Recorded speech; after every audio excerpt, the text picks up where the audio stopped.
തൃശൂർ അതിരപ്പള്ളിയിൽ കാലടി പ്ലാന്റേഷനിൽ കാട്ടാനക്കൂട്ടം ഇറങ്ങി. പ്ലാന്റേഷനിലെ 1-ാം ബ്ലോക്കിലെ പള്ളി കാട്ടാനകൾ ആക്രമിച്ചു. സൂരജ് സജി വിവരങ്ങളുമായി. സൂരജ്, വലിയൊരു ആശങ്കയുടെ നിമിഷമാണോ ഉള്ളത്? ഈ കാട്ടാനക്കൂട്ടത്തെ തുരത്താനായോ? അനുജ, ഇന്നലെ രാത്രിയാണ് ഈ കാലടി പ്ലാന്റേഷന്റെ 1-ാം ബ്ലോക്കിൽ ഈ കാട്ടാനക്കൂട്ടം ഇറങ്ങുന്നത്. പ്ലാന്റേഷന്റെ 1-ാം ബ്ലോക്കിൽ സ്ഥിതി ചെയ്യുന്ന സെന്റ് സെബാസ്റ്റ്യൻ പള്ളിയാണ് ഈ കാട്ടാനക്കൂട്ടം ആക്രമിക്കുന്നത്. വാതിലുകളും ജനൽച്ചില്ലകളും ഗ്രില്ലുകളും ഉൾപ്പെടെ തകർത്തു.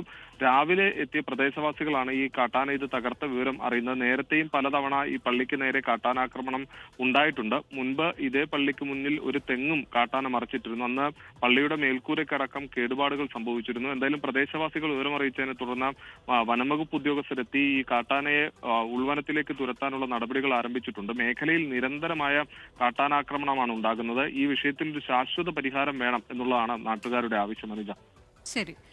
അതിരപ്പള്ളി കാലടി പ്ലാന്റേഷനിലാണ് കാട്ടാനക്കൂട്ടം ഇറങ്ങി. പ്ലാന്റേഷനിലെ 1-ാം ബ്ലോക്കിലെ പള്ളി കാട്ടാനകൾ ആക്രമിച്ചു. മേഖലയിൽ നിരന്തരമായി കാട്ടാന ശല്യമുണ്ട് എന്നുള്ളതാണ് നാട്ടുകാരുടെ പരാതി.